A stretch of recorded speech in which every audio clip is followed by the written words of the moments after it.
Asamblea Nacional apela al fallo del juez que da de baja la censura política contra la ex consejera Rosa Chalá. Primer debate de enmiendas constitucionales será la próxima semana.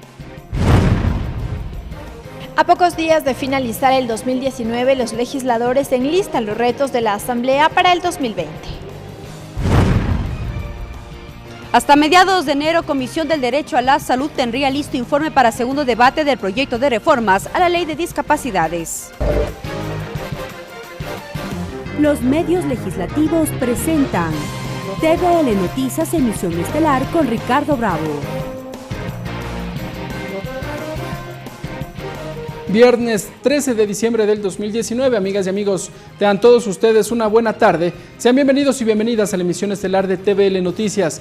Gracias a quienes nos sintonizan a través del canal 42 en la ciudad de Quito, 22 en la ciudad de Guayaquil, 27 en la provincia de Azuay, que ahora este viernes estrenamos señales. Saludamos a la provincia del centro del país y también saludamos en el canal 45 a los habitantes de la provincia de Manabí. También a quienes nos escuchan a través de la señal de la radio de la Asamblea Nacional en todo el territorio del Ecuador. Aquí arrancamos con el detalle de la información.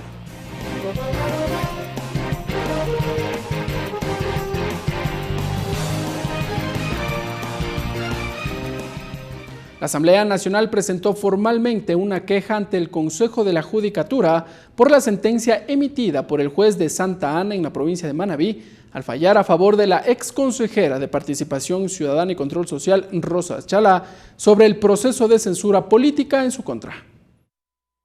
Mediante un comunicado, la Asamblea Nacional rechazó el razonamiento jurídico del juez al fallo que dio de baja la censura a la ex consejera del Consejo de Participación Ciudadana y Control Social, Rosa Chalá. Además, tal como manifestó el primer vicepresidente del Parlamento, el primer poder del Estado apelará al fallo, pues el proceso que desarrolló la Asamblea Nacional fue político y no tiene nada que ver con la justicia ordinaria. Que no estamos de acuerdo con las decisiones que han tomado, ¿sí? La Asamblea es un ente político, toma decisiones políticas y en esos dos casos, Sofía Espín y la señora Chalá, se tomaron decisiones políticas dando el legítimo derecho a la defensa y siguiendo todos los procesos y procedimientos. El 14 de agosto, el Pleno del Parlamento censuró y destituyó por incumplimiento de funciones a Chalá, que era la vicepresidenta del Consejo de Participación Ciudadana, a José Tuárez, expresidente, y a los consejeros Walter Gómez y Victoria de Cintorio, una vez que la Comisión de Fiscalización culminara con el proceso de juicio, motivado por los asambleístas Fabricio Villamar, Yanine Cruz y Raúl Tello. Recordemos la intervención de la proponente el día que el Pleno decidió censurar políticamente a los 4 consejeros. Que las consejeras y consejeros Victoria Tatiana de Cintonio Malavé, Walter Javier Gómez Ronquillo, María Rosa Chalá Alencastro y el fraile José Carlos Tuárez Zambrano sean censurados y destituidos. Con esta decisión del Parlamento, Chalá planteó el 31 de octubre una decisión de protección en contra del presidente de la Asamblea, César Litardo, y los 83 legisladores que votaron a favor del juicio. Es así que este 11 de diciembre el juez resolvió que la ex consejera fue juzgada y sancionada por causales que no correspondían a la verdad procesal de la causa, dictamen que motivó a la Asamblea Nacional a continuar con el proceso para defender la decisión tomada, pues como manifiesta el comunicado, los procesos de fiscalización que lleva el Parlamento se diferencian de la justicia ordinaria y cumplen con el debido proceso bajo causales establecidas en la Constitución y la ley. Tatiana Sonnenholzner, TVL Noticias. El proyecto de enmiendas constitucionales pasará al Pleno de la Asamblea Nacional la próxima semana. Los legisladores conocerán el informe elaborado por la Comisión Ocasional que propone limitar las funciones del Consejo de Participación Ciudadana y Control Social. Dentro de la agenda de trabajo del Pleno de la Asamblea Nacional se encuentra el primer debate del proyecto de enmiendas constitucionales. El documento ya fue aprobado por la Comisión Multipartidista y su discusión en el seno del Legislativo se prevé para el martes de la próxima semana. El asambleísta Fabricio Villamar es uno de los proponentes del cambio constitucional con el fin de eliminar el Consejo de Participación Ciudadana y Control Social. Para este caso específico lo que hicieron fue quitarle las atribuciones a la Asamblea, crear un nuevo organismo y entregarle a este organismo la facultad de designación a favor de funcionarios que quería el presidente de la República. El informe, elaborado por la Comisión Multipartidista, sugiere la limitación de funciones del Consejo de Participación Ciudadana. Una de esas funciones obedece a la designación de las autoridades de control y devolverse esa atribución a la Asamblea Nacional. Villamar niega que se politice dicha designación. ¿Pero qué son los partidos políticos representados en la Asamblea? Precisamente representación de lo que los ecuatorianos han votado. Que esa es una alternativa muchísimo más democrática que el presidente de la República decida agachar el dedo sobre las cabezas de las personas que él quiere que sean estos funcionarios. La discusión en el Pleno de la Asamblea Nacional coincide con el pronunciamiento del Consejo Nacional Electoral, que rechazó 26.000 firmas del Comité por la Institucionalidad Democrática, que mediante una reforma a la Constitución busca eliminar el Consejo de Participación Ciudadana y Control Social. Una vez concluido el primer debate del proyecto de enmiendas constitucionales en el seno de la Asamblea Nacional, el segundo se dará 13 meses después. Ricardo Bravo, TVL Noticias.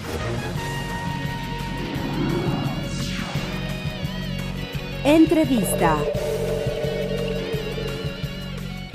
Como observamos, para la próxima semana, el Pleno de la Asamblea Nacional prevé varios temas de discusión en su seno. Entre ellos, el veto de las reformas al Código Orgánico Integral Penal y también del veto presidencial a la denominada Ley Revas. Los detalles los vamos a desarrollar en nuestra siguiente entrevista.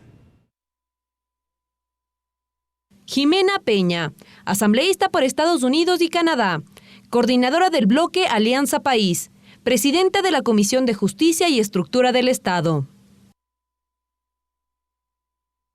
Asambleísta Jimena Peña, gracias por estar con nosotros en la televisión de la Asamblea Nacional. Una buena tarde. Muchas gracias, para ustedes también un gusto poder compartir este espacio. Asambleísta, para la próxima semana se prevé una agenda apretada en el Pleno de la Asamblea Nacional. Entre los temas a discutir está el informe que elaboró la Comisión de Justicia respecto de la objeción parcial del Ejecutivo al Código Orgánico Integral Penal, a las reformas a esta normativa. ¿En qué consiste este documento? Así es, la semana que viene sin duda va a ser una de las semanas más ocupadas de la Asamblea Nacional. Desde la Comisión de Justicia tenemos dos temas que se trataron en la comisión esta semana y que serán parte de la agenda legislativa de la siguiente semana. Entre ellos está el veto al Código Orgánico Integral Penal, que usted bien menciona, y también está el veto a la ley del registro de violadores, ¿no? La ley Revas, que es conocida por los ciudadanos. En relación al veto al COIR, la comisión aprobó esta semana ya el informe. Hemos elaborado un solo documento que incluye las objeciones por constitucionalidad, recordará usted, claro. Tenemos un dictamen de la Corte Constitucional y también el análisis a las objeciones parciales que presentó el presidente de la República a la Asamblea Nacional en torno al resto de artículos. Hemos hecho un análisis ya de todas estas objeciones y la comisión ha aprobado ya un documento con algunas recomendaciones al Pleno de la Asamblea Nacional. ¿Ustedes se prevén o más bien recomiendan al Pleno de la Asamblea Nacional ratificarse en al menos 12 artículos y allanarse en 24? ¿Cuáles son este primer bloque en donde ustedes buscan insistir en la normativa? Así es, bueno, de hecho buscamos ratificarnos en 24 artículos y en las 7 disposiciones transitorias, ratificarnos y allanarnos en 12 artículos. Ok, al revés, muy bien, así vale es. la precisión. Entonces, de las ratificaciones, por ejemplo, hemos mantenido lo que tiene que ver con la antijuricidad, en lo que tiene que ver con el cumplimiento del deber legal. Estos son importantes insumos, sobre todo para nuestra policía. Estas propuestas vinieron del presidente de la Asamblea Nacional, que lo que tratan es de detallar lo que es el deber legal y las exclusiones de la antijuridicidad para los casos de los policías. Y es precisamente para que en la norma quede claro qué es el deber legal y cuándo aplica, para que puedan los policías actuar con protección de la norma y de esa manera pues evitar ciertos temores que hay desde la Policía Nacional de actuar en el cumplimiento de su deber. Y luego ser judicializados. Así es, así es. En efecto, también en este mismo sentido están las reformas al Código Orgánico de Entidades de Seguridad Ciudadana, el COESCOP. También la Asamblea o la Comisión sugiere la ratificación a esta reforma, de un artículo que reforma esta norma, precisamente para detallar el uso debido de la fuerza.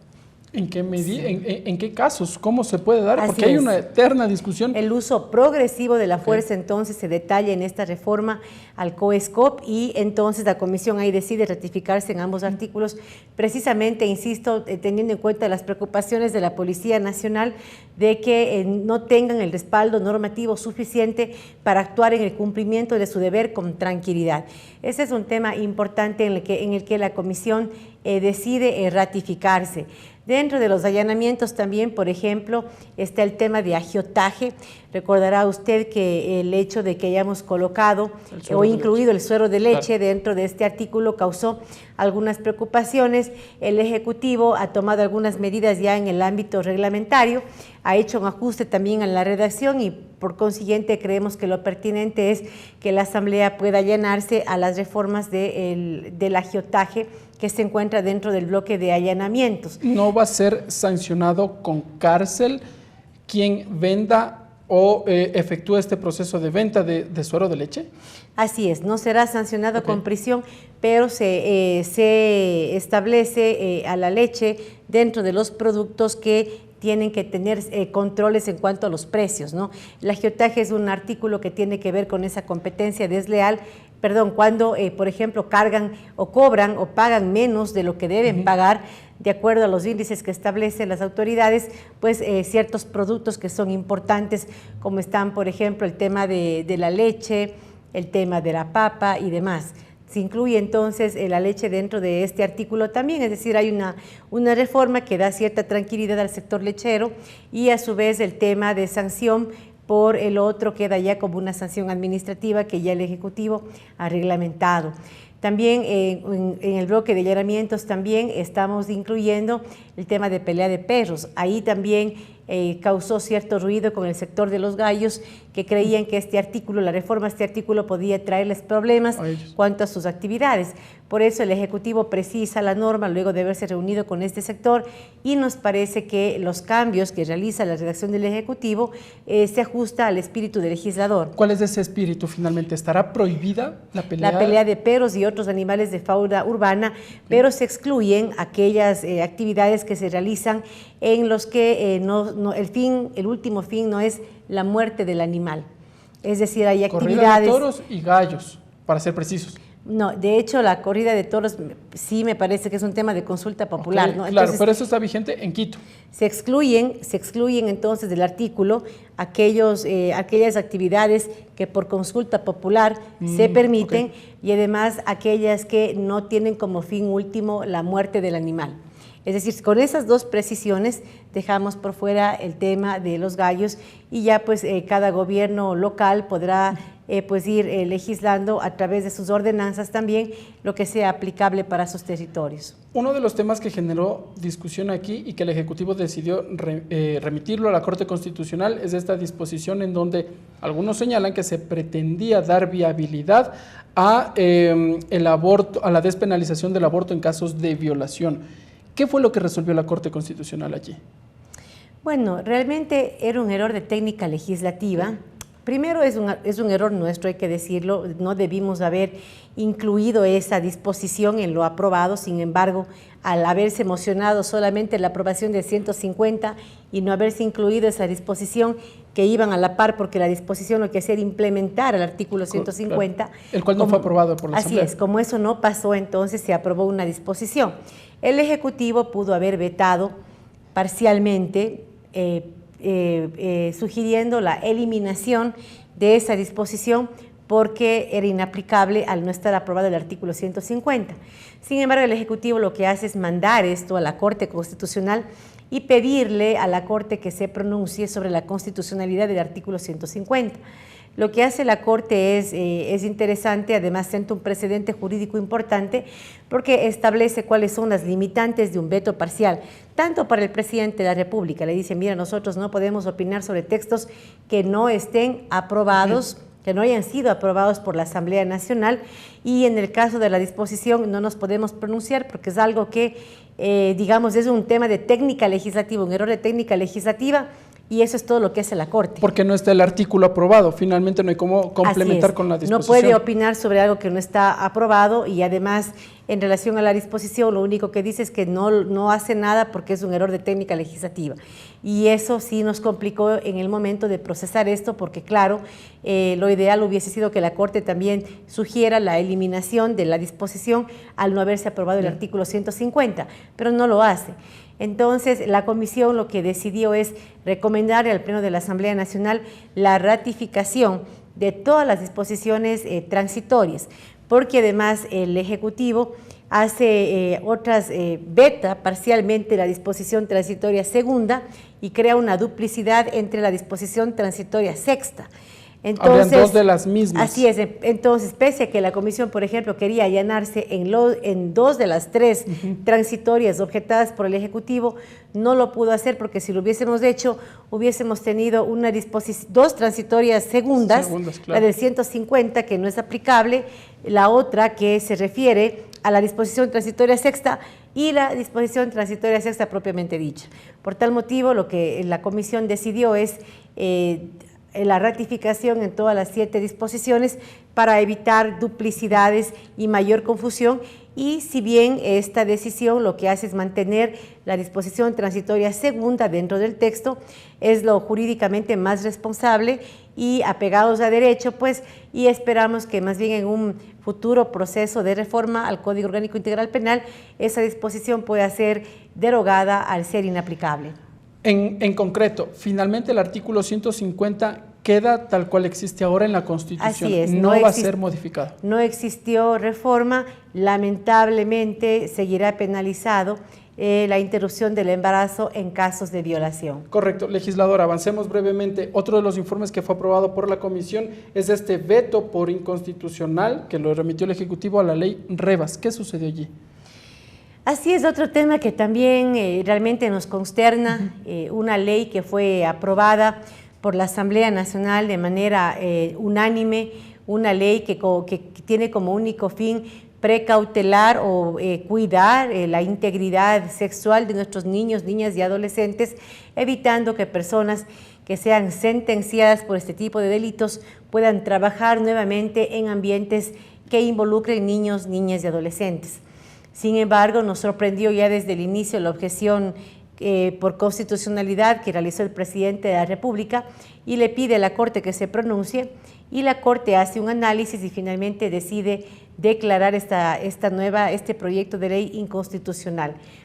Realmente nos ha preocupado muchísimo porque dentro del desarrollo que hace la Corte Constitucional para justificar su dictamen, no toma en cuenta un principio importante como es el principio del interés superior del niño. Menor, claro. Y además el hecho de que este principio esté junto con una serie de recomendaciones que el Ecuador ha recibido de organismos internacionales, precisamente pidiéndonos legislar para garantizar y precautelar a nuestros niños, niñas y adolescentes. ¿Existe legislación comparada? ¿Otros países tienen este registro de personas sentenciadas en caso de violación contra menores? Así es, existe legislación comparada en países como Estados Unidos. También existen países en Latinoamérica, no recuerdo exactamente cuáles. Pero Uruguay me parece que es uno de esos. Pero por supuesto que hubo ese análisis también dentro de la Comisión en su momento cuando estábamos trabajando la ley. Y sí, pues la verdad nos parece preocupante, y además esto nos lleva a pensar sobre incluso la posibilidad de enmendar nuestra Constitución.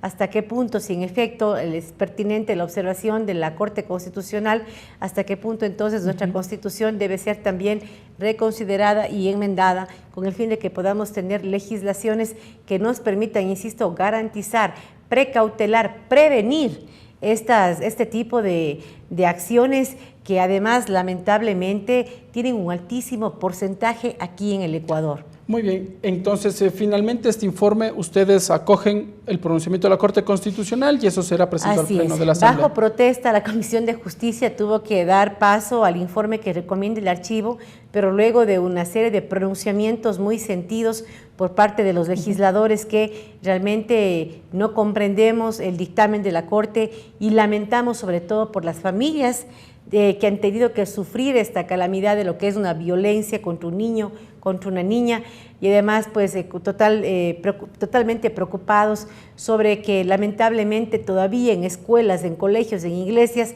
tendremos gente que pese a ser sentenciados por este tipo de delitos todavía podrían trabajar cercanos a estos niños y niñas. Pasando de temas, usted había mencionado la posibilidad de reformar o enmendar la Constitución. Para la próxima semana también se prevé el debate del informe elaborado por la Comisión Ocasional que elaboró este proyecto de enmiendas constitucionales. ¿Cuál es la discusión que existe al interior de la bancada de Alianza País? Le pregunto ahora a la coordinadora de esta bancada legislativa. ¿Cómo se presentarán para esta discusión la próxima semana?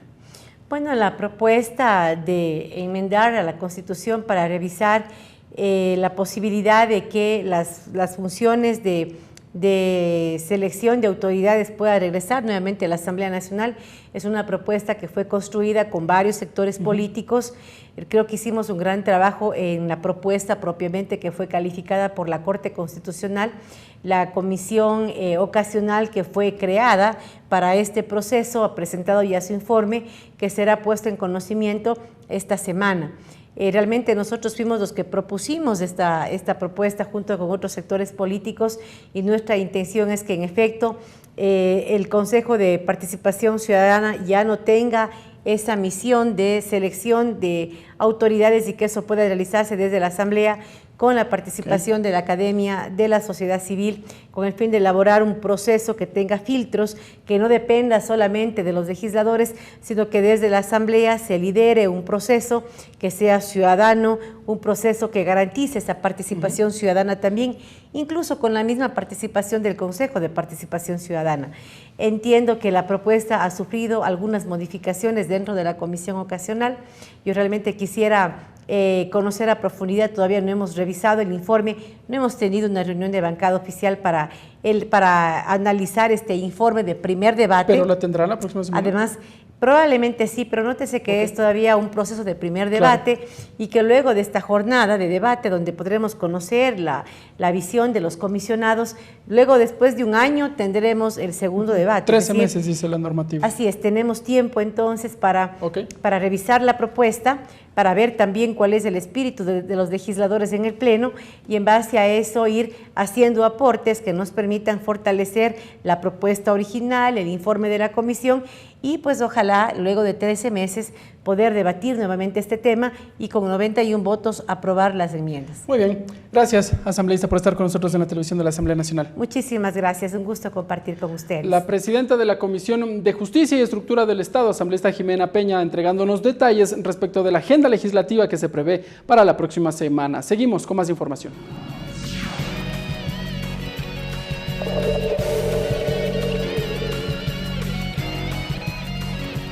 Y para el próximo miércoles se prevé que el Pleno del Parlamento vote el proyecto de reformas al Código de la Salud. Los temas sobre la atención de emergencia obstétrica y el uso del cannabis con fines terapéuticos fueron resueltos al interior de la Comisión del Derecho a la Salud para lograr el acuerdo de todos los asambleístas y aprobar el proyecto, fue lo que informó el presidente de esta comisión, el asambleísta William Garzón. Está listo el documento del proyecto de Código de la Salud para que el Pleno del Parlamento vote. El código pretende reemplazar las 43 leyes sobre salud con las que actualmente cuenta el país. Así lo expone el asambleísta Ángel Sinmaleza, integrante de la comisión que tramitó el documento. El presidente de la comisión nos ha comentado el día de ayer que el día miércoles estaría ya el Código Orgánico de Salud para votación. De igual forma, se llegó a un acuerdo sobre los nudos críticos del documento en cuanto a la atención obstétrica en casos de aborto y el uso del cannabis con fines terapéuticos. Así lo reconoce Luis Pachala. No se dio paso en este caso al aborto, entonces este artículo tiene que estar concatenado con el artículo 45 de la Constitución, en donde pues prácticamente dice que se preserva la vida desde el mismo instante de la concepción, entonces tiene que estar concatenado y por lo tanto el tema del vientre de alquiler tiene que indudablemente esto no convertirse en un negocio, sino más bien en un principio también de defensa de la libertad, de la decisión, en este caso de la pareja. El documento incorpora además temas en el marco de la prevención, atención, educación, entre otros. La prevención, la promoción, la investigación, la genómica y genética, que tenían menor peso en la actual Ley Orgánica de Salud, ahora en el Código Orgánico de Salud tienen un peso mucho más profundo. La próxima semana el documento será votado por el Pleno del Parlamento. Posterior a ello, el proyecto será enviado al Ejecutivo para su sanción o veto. Tatiana Sonnenholzner, TVL Noticias. Atención, cada ecuatoriano consume 20 kilos de plástico al año, según información del Ministerio del Ambiente. Son cifras que crecen cada año y que afectan al medio ambiente. Para contrarrestar esta problemática, la Asamblea Nacional debate el proyecto de ley orgánica para la racionalización, reutilización y reducción de plásticos de un solo uso en el comercio. El plástico de un solo uso, según cifras oficiales, representa el 11% del total de residuos inorgánicos generados al año, es decir, 4.5 millones de toneladas, y se calcula que en el mismo lapso cada ecuatoriano consume en promedio 20 kilogramos de este elemento. La cifra alrededor del mundo no es diferente. De hecho, un informe de Naciones Unidas indica que el planeta sería inhabitable en 2050, pues la contaminación y el deshielo del Ártico causarían daños irreversibles. Para contrarrestar esta problemática, las organizaciones e instituciones han tomado acciones. Esta semana se desarrolló en Madrid la Cumbre del Clima COP25, donde se cierra con acuerdos de más de 200 países que deberán implementar políticas públicas que garanticen el cuidado ambiental. Lo mismo con los Objetivos de Desarrollo Sostenible para el 2030, que dentro de los 17 objetivos consta la acción por el clima. La Asamblea Nacional trabaja en normativas que reduzcan progresivamente el uso de plásticos de un solo uso y su reemplazo por otros más amigables con el medio ambiente. De hecho, estos días se cumplió el primer debate del proyecto de ley orgánica para la racionalización, reutilización y reducción del plástico. El ponente del proyecto, Esteban Albornoz, explica la importancia de esta iniciativa. Hay razones, entonces, económicas, de salud y hasta económicas para tratar este problema en forma inmediata, en forma urgente. Vuelvo a repetir, el plástico no es el problema es lo que nosotros aquí en el planeta, los seres humanos, hacemos con él. Esto significa que el peso de la responsabilidad recae en todos nosotros, en los consumidores, en los gobiernos, en los productores de plásticos. Tenemos que trabajar para utilizar bien este material que en su momento inclusive le calificaron como un material milagroso porque cambió la forma en que vivimos actualmente. Además de esta iniciativa, alrededor del planeta se han incorporado distintas propuestas para mitigar el cambio climático. Por ejemplo, el Programa de Naciones Unidas para el Medio Ambiente incorporó la producción de cubiertos y sorbetes bioplásticos a partir de polímeros de semillas, o como la del ecuatoriano Inti Gromberg, quien ideó turbinas capaces de filtrar y retener el plástico en los ríos antes de que lleguen al océano. Es responsabilidad de todos los ciudadanos aportar en la prevención del daño ambiental e incorporar alternativas más amigables con el medio ambiente. Tatiana Sonnenholzner, TVL Noticias. Saludamos a nuestro compañero César Guanolema con la interpretación en el quichua.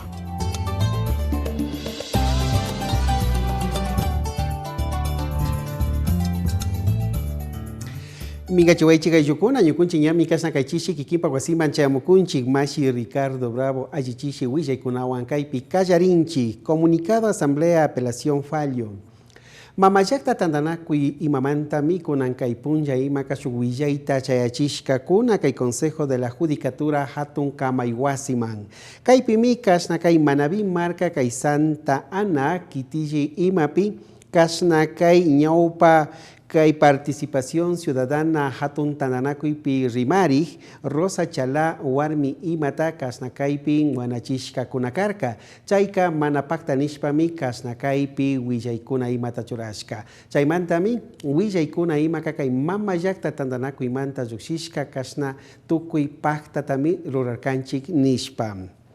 Enmiendas constitucionales.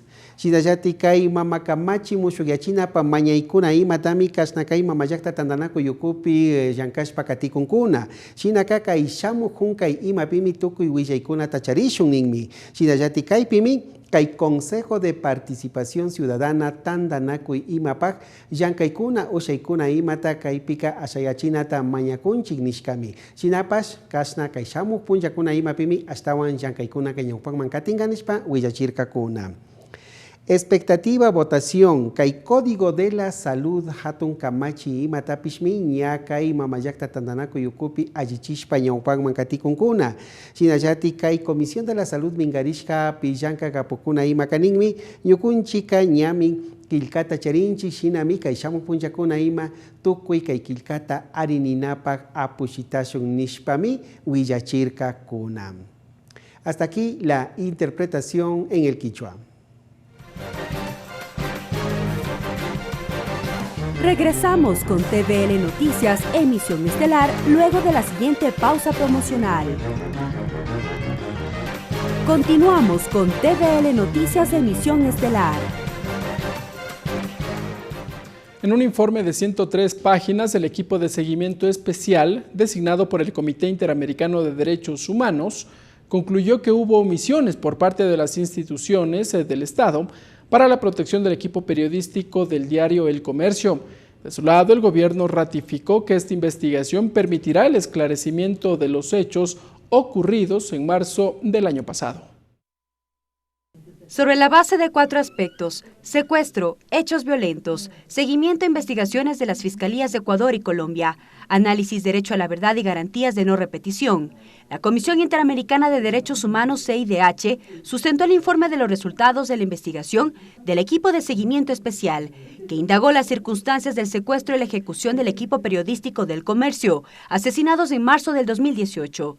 La ministra de Gobierno, María Paula Romo, precisó que el ESE fue financiado por el gobierno, con el fin de dar seguimiento con la verdad de estos hechos. Una relatoría especial, un mecanismo que fue solicitado y fue financiado por el Estado ecuatoriano, precisamente en el intento no solo de conocer la verdad, sino también de recibir recomendaciones. En el informe de la CIDH establece alrededor de 27 conclusiones. Recomienda, entre otros aspectos, que los estados de Ecuador y Colombia valoren la creación de mecanismos para evaluar y determinar una reparación integral a las familias de Paul, Javier y Efraín. El ESE reconoce que el presente informe no tiene el objetivo de establecer responsabilidades de los estados, pero sí parece evidente que las víctimas perdieron la vida en el marco de un conflicto protagonizado por un grupo armado terrorista que actuó a ambos lados de la frontera y cuyos efectos deben involucrar un análisis a la luz del deber de prevención, protección y procuración de justicia por parte de ambos estados. Con estas recomendaciones concuerda Ricardo Rivas, hermano de Paul. A través de su cuenta de Twitter expresó que esperan que a partir de este primer informe con resultados se pueda velar por el cumplimiento de las recomendaciones. No puede quedar ahí, no es la finalización de nada, sino más bien es otra etapa que empieza para poder verificar y dar un seguimiento al cumplimiento de estas recomendaciones que nacen de este informe y que se deben adoptar como obligatoriedad por parte de los dos estados. El informe de la ESE también concluye que existió descoordinaciones y omisiones en la protección y seguridad del grupo periodístico del Comercio. Plantean que el Estado deberá examinar los procedimientos. Mariela Logroño, TVL Noticias. Vamos con información legislativa. Durante el programa Tercer Debate de esta semana, los asambleístas Jimmy Candel y César Solórzano analizaron el proyecto de ley de simplificación tributaria. Los legisladores revelaron que el Ejecutivo vetará la iniciativa en temas de educación. Tras la aprobación del proyecto de ley de simplificación tributaria, la Asamblea Nacional está a la espera del pronunciamiento del Ejecutivo.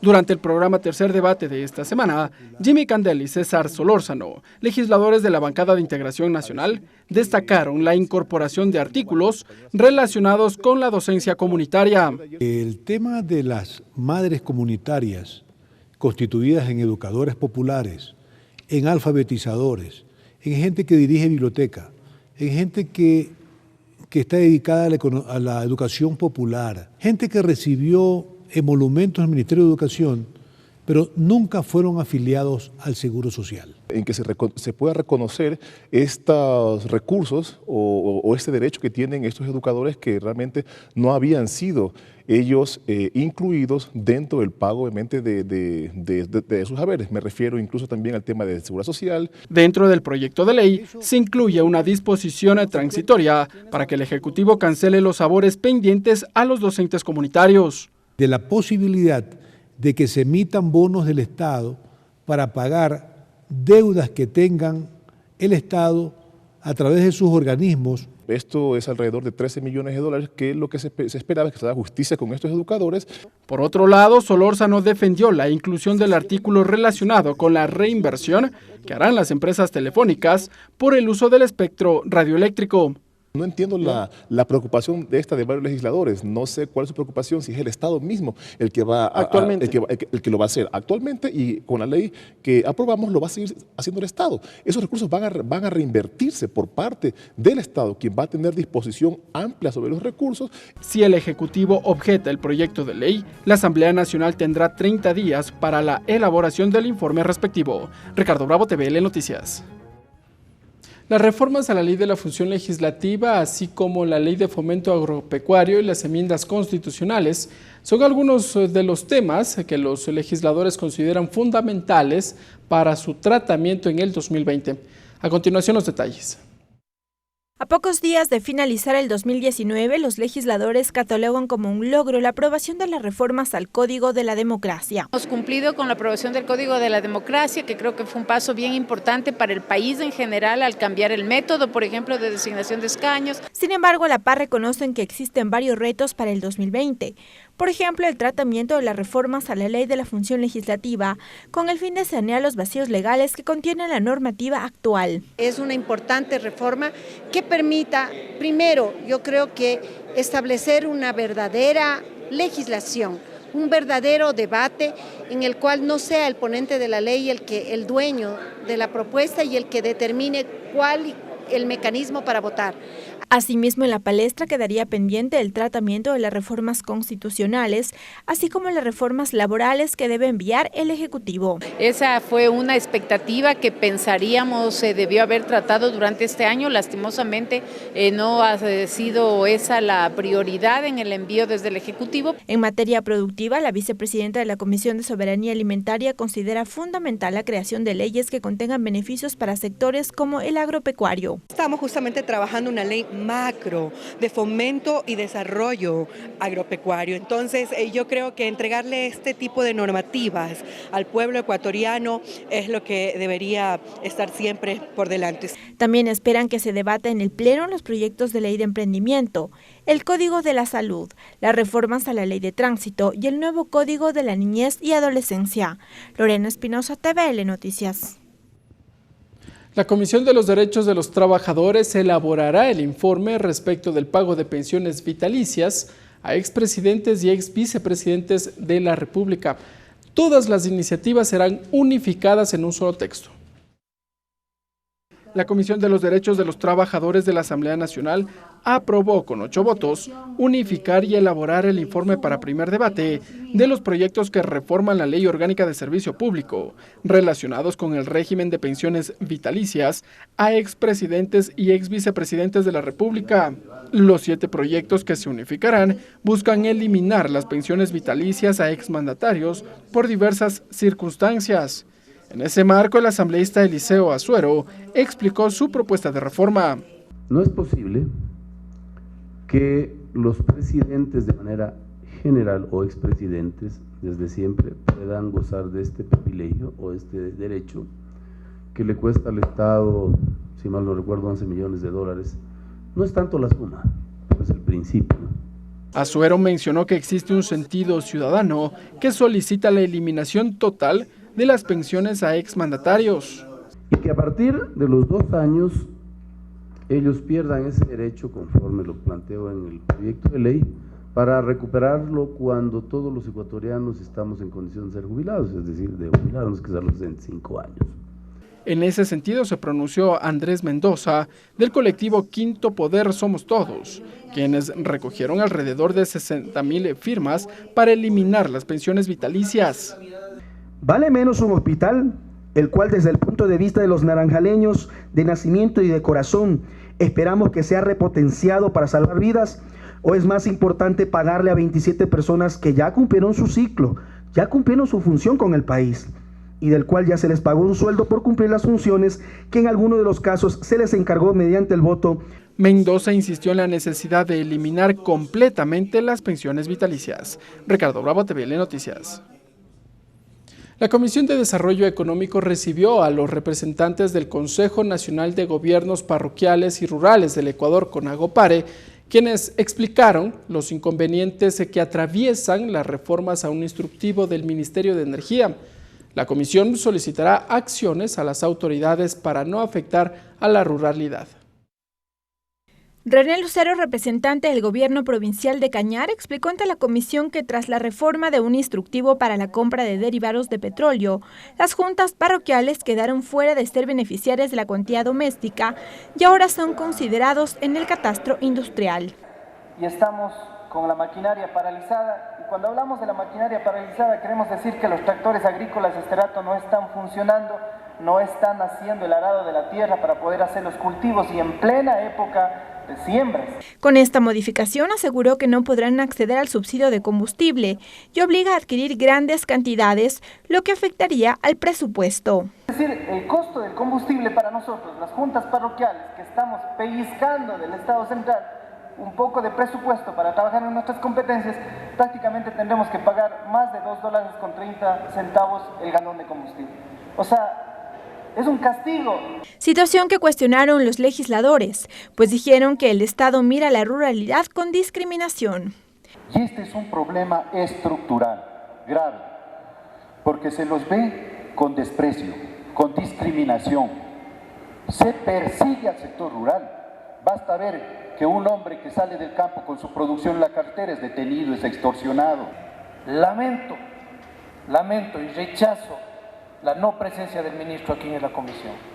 Fue invitado el ministro a la comisión y por lo menos debió mandar un delegado, porque la idea era que den una solución a este tema. Por ello, la mesa legislativa aprobó una resolución mediante la cual solicitan al Ministerio de Energía y al directorio de la Agencia de Regulación y Control Hidrocarburífero que incluyan a las juntas parroquiales en el instructivo para la compra y transferencia de derivados de petróleo en menores cuantías. Lorena Espinosa, TVL Noticias. La Comisión del Derecho a la Salud avanza con el tratamiento de 7 proyectos de reformas a la Ley de Discapacidades. Esta semana los comisionados conocieron una propuesta de la legisladora Marcela Holguín que plantea aspectos relativos a la inserción laboral, educativa y jubilar. Según información del Consejo de Discapacidades, en el país existen 425,000 personas con algún tipo de discapacidad. De esa cifra, el 14% no serían laboralmente activos. A partir de ello, la legisladora Marcela Holguín presenta una propuesta de reforma a la Ley de Discapacidades que plantea una modalidad de trabajo denominada teletrabajo. El problema es la movilización, no el hecho de que no puedan trabajar ni ser laboralmente activas, pero con modalidades nuevas como el teletrabajo pueden tranquilamente hacer sus labores de trabajo desde la comodidad de su hogar. En el ámbito educativo, la legisladora establece becas para los estudiantes con discapacidad, pero además que puedan ser considerados como ayudantes de cátedra. Que exista una obligatoriedad de porcentaje para que estas personas, como también tienen la obligación las empresas públicas y privadas de aumentar su nómina con personas con discapacidad, en el ente rector de educación superior también puedan tener un porcentaje para que estas personas puedan también ser laboralmente activas. En este sentido, la legisladora en el proyecto además incluye el incentivo jubilar a familiares que cuiden a personas con discapacidad. Debería ampliarse el sistema de jubilación a una jubilación voluntaria para aquellas personas cuidadoras de personas con discapacidad, para que tengan la posibilidad también en un futuro de asegurar su vejez. A esta propuesta se suman 7 proyectos de reformas a la Ley de Discapacidades que actualmente es analizado por la Comisión del Derecho a la Salud. Su presidente, William Garzón, explicó que existen aún temas pendientes en el debate, como el porcentaje de discapacidad. Las propuestas que tenemos en ese tema, lo que están pidiendo es que esto que hoy consta en el reglamento pase a la ley, para que no sea un reglamento el que pueda decidir sobre el porcentaje para conceptualizar una discapacidad. La Comisión del Derecho a la Salud prevé contar con el informe para segundo debate a mediados de enero. Mariela Logroño, TVL Noticias.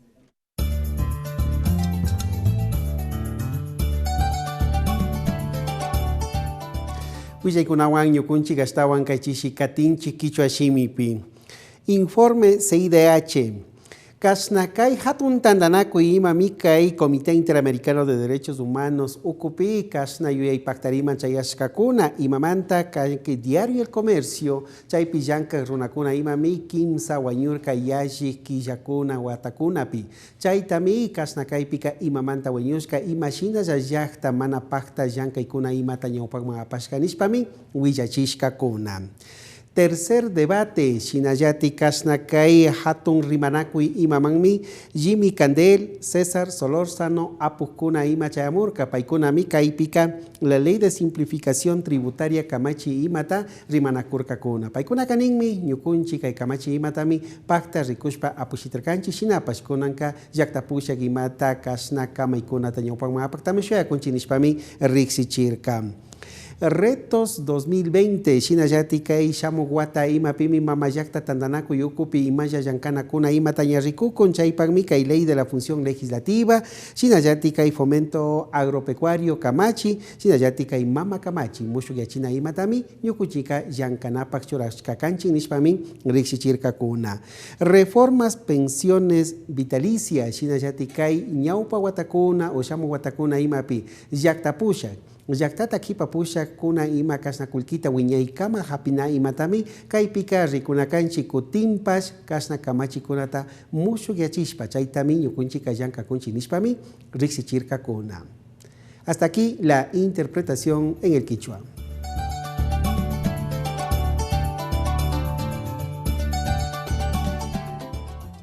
Vamos a cambiar de ámbito informativo. Ahora les contamos que las novenas de aguinaldos, el pesebre o portal de Belén, también la comida típica y los villancicos marcan la época navideña. En el siguiente reportaje conozca parte de esta festividad celebrada en el mes de diciembre.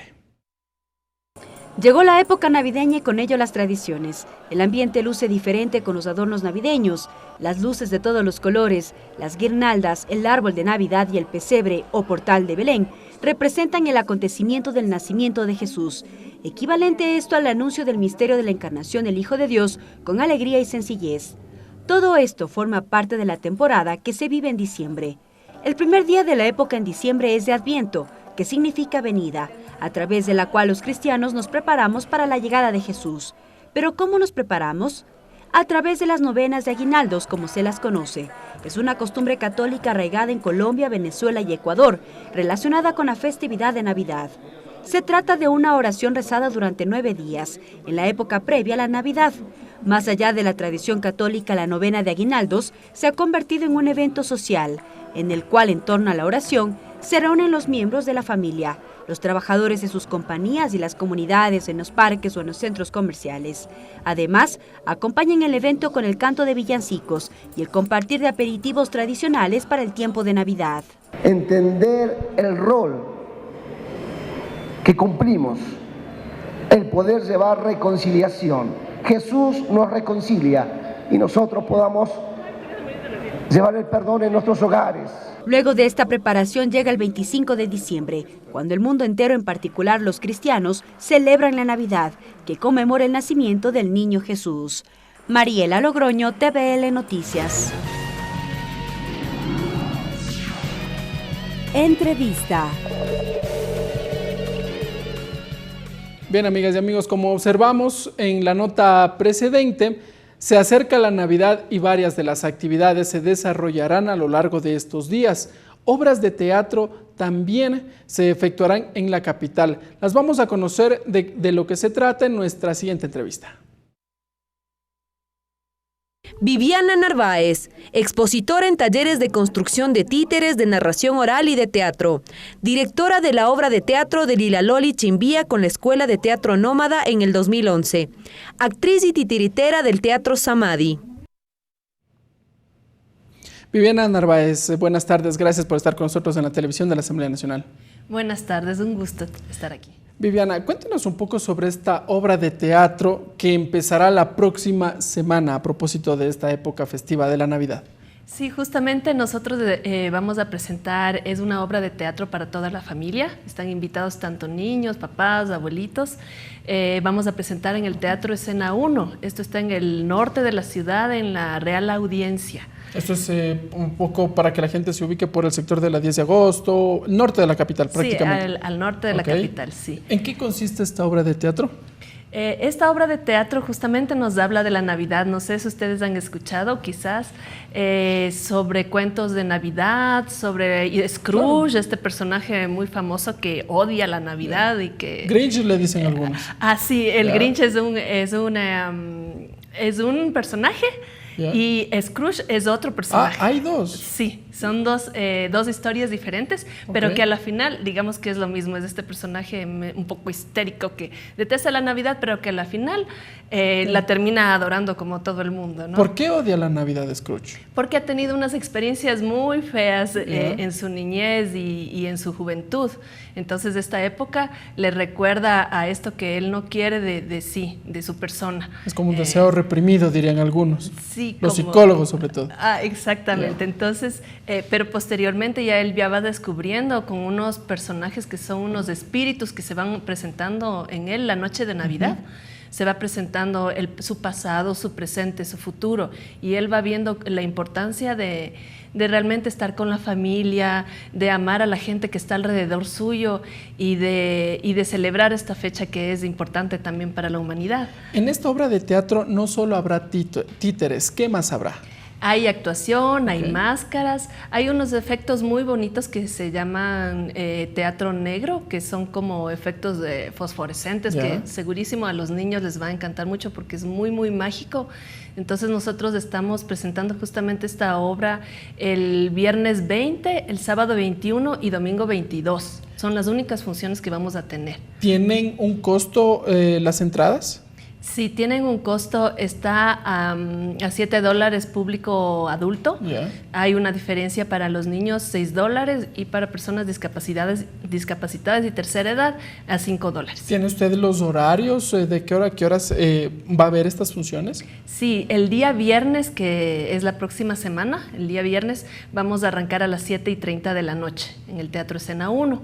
El sábado 22, en cambio, tenemos 2 horarios, 2 funciones para que escojan a cuál pueden ir. Es a las 4 de la tarde y a las 7 de la noche. Igual sábado 21 y domingo 22 tenemos estos 2 horarios. 4 de la tarde, y 7 de la noche. Esto, en la obra de teatro participan actores solo ecuatorianos o también tenemos actores extranjeros. Tenemos justamente el director de la obra de Espíritu de Navidad es boliviano. Entonces él radica ya algunos años aquí en Ecuador, pero ha venido con bastante experiencia de Bolivia, entonces nos comparte también su experiencia con esta obra. Y otra compañera, Abigail Altamirano, el director es Mauricio Pantoja, Abigail Altamirano, que es de acá de nuestro país. Para ir cerrando nada más, ¿cuál es el mensaje que va a proyectar esta obra de teatro y la invitación para que todos podamos asistir, por favor? Claro que sí. Lo que nosotros buscamos con esta obra es que la gente, el público, se sienta cómodo, se sienta feliz, se sienta en unión con sus seres queridos, con sus amigos, que sea como un momento de compartir cosas positivas. Terminar el año con una manera diferente de ver la vida, digamos, de retomar, volver a ser niños, retomar esta magia, y justamente el mensaje de la obra es ese, es ver a esta época del año como un pretexto para estar con nuestra familia y compartir, o con nuestros amigos igualmente, y compartir momentos agradables.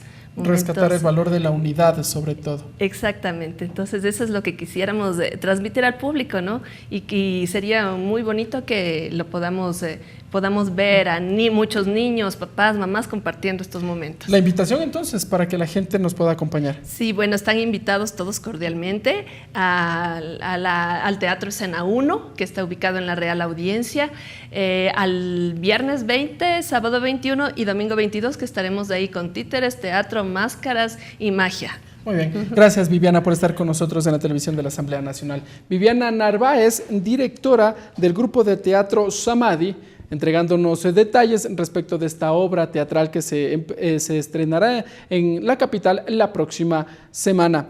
Nosotros, amigas y amigos, vamos a continuar con la información. Ahora nos vamos con la agenda de actividades prevista para este fin de semana con nuestra compañera Tatiana Sonnenholzner.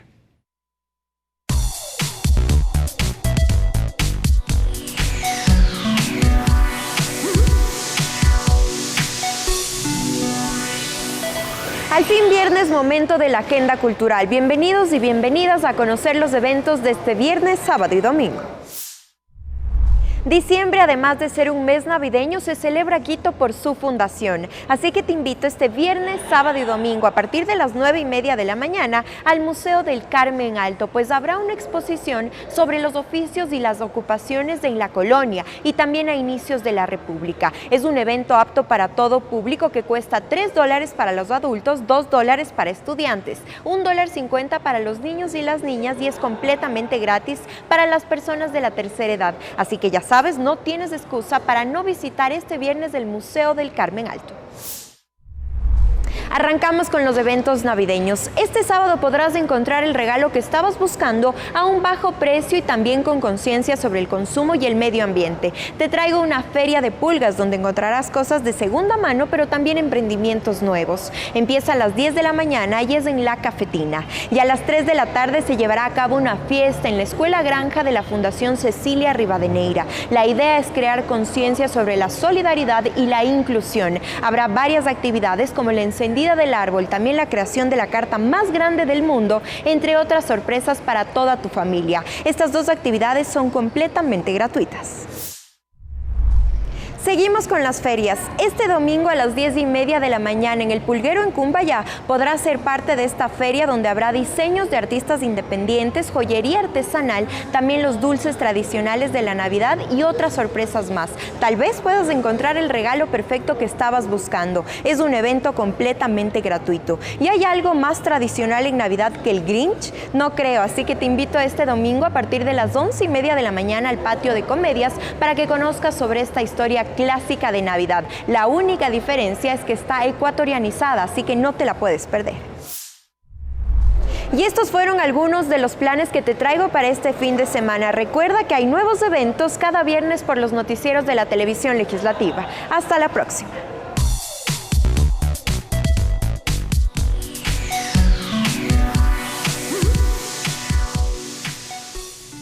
Bien, amigas y amigos, aquí cerramos la emisión estelar de TVL Noticias. No olviden nuestro reprise a partir de las 21 horas. Que tengan una buena noche y un excelente fin de semana. Los medios legislativos presentaron TVL Noticias, emisión estelar.